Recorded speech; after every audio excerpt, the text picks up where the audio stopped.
दिल्ली का विधानसभा चुनाव है, पार्टियों के अपने अपने दांव हैं। कालकाजी विधानसभा क्षेत्र में मेरी मौजूदगी है। एक तरफ मुख्यमंत्री आतिशी हैं, तो वहीं दूसरी तरफ कांग्रेस पार्टी ने अपने दिग्गज नेता अलका लांबा को चुनावी मैदान में उतारा है। बहुत बहुत स्वागत है एबीपी न्यूज पर आपका। 19 साल की उम्र में इन्होंने अपने राजनीतिक करियर की शुरुआत की।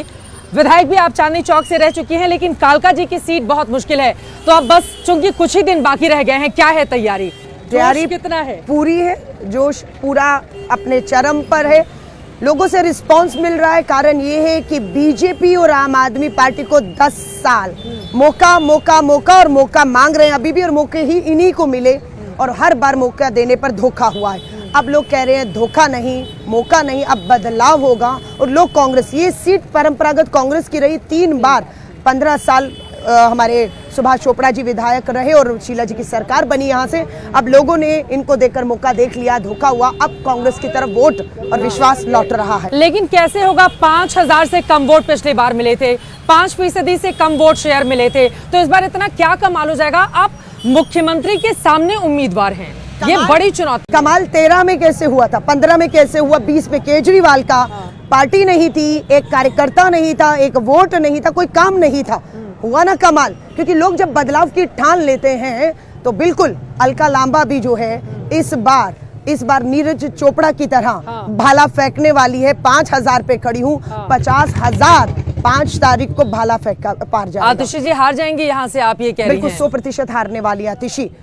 यहाँ से पहला चुनाव जिंदगी का, वो एमएलए लड़ती हैं। कालकाजी के लोग एमएलए बनाते हैं, मंत्री बनाते हैं, मुख्यमंत्री बना देते हैं, और केजरीवाल उनका कहते हैं ये तो टेम्परेरी है, ये तो जा रही हैं। और आज आतिशी मरलीना 5 साल विधायक रहने के बावजूद दिल्ली के बेटे के नाम पर, केजरीवाल के नाम पर वोट मांग रही हैं। आज विधायक रही अपने नाम पर, लेकिन है तो वो मुख्यमंत्री नहीं। आप कह रही है ना केजरीवाल ने तो टेम्परेरी कह दिया है, सिर्फ 5 तक की मेहमान है, जा रही हैं। लोगों को पता है मुख्यमंत्री रहते हुए कुछ नहीं की, तो विधायक रह के क्या करेंगी? सिर्फ एक कठपुतली है। केजरीवाल ने कहा उठो तो उठो, बैठो तो बैठो, शराब नीति पर साइन कर दो तो कर दिए। शराब पीने की उम्र के फैसला 25 से 21 करने का, महिला हो, मुख्यमंत्री हो, महिलाओं का नहीं सोचा कितनी असुरक्षित हो जाएंगी, घर में युवा बर्बाद हो जाएंगे। साइन किया आतिशी मरलीना ने, क्योंकि कमजोर कड़ी सबसे ज्यादा जो थी आम आदमी पार्टी में, उसका नाम आतिशी मरलीना है। पहली बार की विधायक, वरना 3-3 बार के विधायक है, मंत्री, अनुभवी लोगों को मुख्यमंत्री बना सकते थे केजरीवाल। बहुत सी महिलाएं हैं, राखी बिरलान है, वंदना है, और बहुत 3-3 बार एमएलए रही, अनुभवी है, मंत्री रही, स्पीकर रही, वो मुख्यमंत्री क्यों नहीं हुई? क्योंकि केजरीवाल को पता था कि आतिशी मरलीना, जो अभी भी आप देखा ये खड़ाऊं लेकर बैठा दिए कि मैं तो बस टेम्परेरी हूं, अगला मुख्यमंत्री ये है, तो आतिशी से कमजोर मैंने कभी कोई विधायक कहूं या टेम्परेरी मुख्यमंत्री कह दिया नहीं देखा। उधर रमेश बिधूड़ी जी भी सामने आए हैं, बड़ा आक्रामक प्रचार बीजेपी कर रही है कालकाजी में। देखिए रमेश बिधूड़ी जी कहते मैं इलाके को जानता हूं। आप 10 साल सांसद रहे, लोग भी आपको जानते हैं। 10 साल में बर्बाद किया, कुछ नहीं किया आपने। आपकी भाषा के कारण आप लोगों के मन से उतर चुके हैं। जिस गली में जा रहे हैं, आपको मैं बताऊं, 2 चीजें सुनने को आ रही हैं। वो कह रहे रमेश बिधूड़ी जी आप वोट बाद में मांगिएगा, माफी पहले मांगिए। आपकी भाषा महिलाओं को अपमानित करने वाली है। दूसरा, बीजेपी की महिलाएं मुझे मिलती हैं, वो कहती है हम हैं तो बीजेपी की, पर हमारा उम्मीदवार ऐसा दे दिया कि महिला होने के नाते हमें शर्म आती है उनके लिए वोट मांगने, जो महिलाओं किस तरह से अपमानित करते हैं कि कालकाजी की सड़कें प्रियंका गांधी के गालों जैसे होंगी। कभी आतिशी मरलीना को कहा कि तुमने बाप बदल दिए, कैसी भाषा थी? और आतिशी मरलीना भावुक होकर, रोकर, इमोशनल होकर, अरे अलका लांबा विधायक थी, ओपी शर्मा बीजेपी के विधायक का नाम सदन में कुछ अभद्र भाषा की थी। अलका लांबा की आंखों में आंसू नहीं थे। अलका लांबा को मालूम था एक सशक्त महिलाओं विधायक उस सदन में अगर इस तरह की भाषा बोली जा रही है तो 1 साल के लिए ओपी शर्मा को सस्पेंड कर दिया। माफी भी तो मांग ली किन्होंने? रमेश बिधूड़ी जी ने। नहीं, माफी के बाद ही तो बयान आया। पहले प्रियंका जी पर बयान, माफी, और उसके बाद फिर एक और बयान, बाप वाला जो बयान मैं आपको बता रही हूँ। तो आपको लग रहा है कि कोई नहीं है टक्कर में कालकाजी में? नहीं, बिल्कुल कोई नहीं है टक्कर में। क्यों पड़े हो चक्कर में? कांग्रेस की ये परंपरागत सीट कांग्रेस के पास वापस आ रही है, क्योंकि कांग्रेस का वोट कुछ भाजपा में और कुछ आम आदमी पार्टी में गया। अब दोनों को 10 साल लोगों ने देख लिया है। अब दोनों की तरफ से जो वोट है, मतदाता है अपने मुद्दों पर, जिन मुद्दों पर कांग्रेस लड़ रही है। मुद्दा विकास का है, मुद्दा बिल्कुल विकास का है। आप जाइए गोविंदपुरी की गलियां, आप जाइए भूमिहीन कैंप, नवजीवन कैंप, नेहरू कैंप, श्रीनिवासपुरी, आप देखेंगे नर्क की जिंदगी लोग जीने को मजबूर है। विश्वास नहीं होता कि ये दिल्ली है जहां पर आज भी लोग जो है पीने का पानी साफ जिनको नहीं मिल रहा है, जिनकी सीवर के ओवरफ्लो करके सारा सीवर का पानी बदबू का पानी है। नशे की राजधानी बना दिया आपने दिल्ली को, जो पहली असुरक्षित थी। आज केजरीवाल जी कहते हैं अमित शाह जी दिल्ली पुलिस फेल हो गई, यहाँ पर ये हो रहा है वो।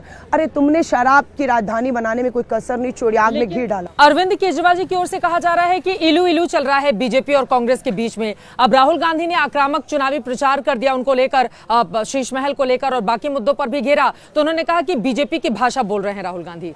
देखिए उनसे पूछिएगा, दिल्ली में सातों के सातों सांसद 2 बार मनमोहन सिंह जी के समय दिल्ली ने कांग्रेस को दिए, फिर 2 बार सातों के सातों सांसद बीजेपी मोदी जी के नाम पर पड़े।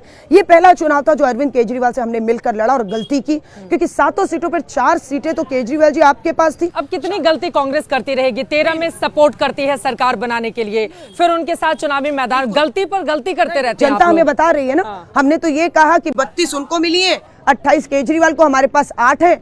हम बीजेपी को लोग नहीं चाहते इसलिए बहुमत नहीं मिला, आज तक नहीं मिला। 8वां चुनाव है। केजरीवाल ने तो आपके खिलाफ चुनाव लड़ा था ना? नहीं। आपके खिलाफ उनकी पार्टी अस्तित्व में आई और कांग्रेस पार्टी ही उनको सत्ता में पहुंचा रही है। आज आप भी मेरे खिलाफ हो जाइएगा। लेकिन जब दिल्ली और देश की बात आएगी तो मैं अपनी निजी दुश्मनी, निजी लड़ाई, मुझ पे आपने कितने कटाक्ष किए, मुझे भ्रष्ट कहा, शीला जी को भ्रष्ट, मनमोहन सिंह जी को भ्रष्ट, सोनिया गांधी को गाली निकाली। यही तो हमारा बड़प्पन है हमारी पार्टी का, कि निजी हमलों को हम भूल जाते हैं और देश और दिल्ली के लिए एक हो जाते हैं। यमुना के पानी को लेकर बड़ी लड़ाई चल रही है। उधर हरियाणा के सीएम के ऊपर आरोप लगा दिया है अरविंद केजरीवाल ने और कह दिया है कि नरसंहार करवाना चाहती है बीजेपी। क्या समझ में आ रहा है दोनों के बीच की यमुना को लेकर? मैं फिर कहूंगी, लोगों में नफरत जहर बांटने वाला बयान है। हम भी बीजेपी से लड़ रहे हैं, पर हम ये कभी नहीं इस बात को स्वीकार करेंगे कि हरियाणा ने यमुना में जहर डाल दिया रात को, कि सुबह तक सारी दिल्ली उस पानी को पी के मर जाए, और केजरीवाल को उसके अधिकारियों ने ना बताया होता तो वो पानी ना रोका होता, दिल्ली मर गई होती। ये कैसा बयान है?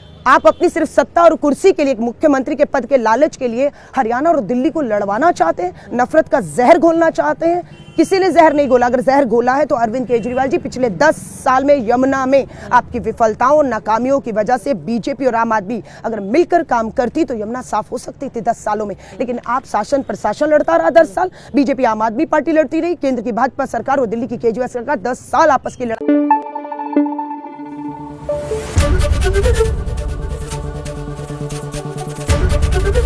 एबीपी न्यूज आपको रखे आगे।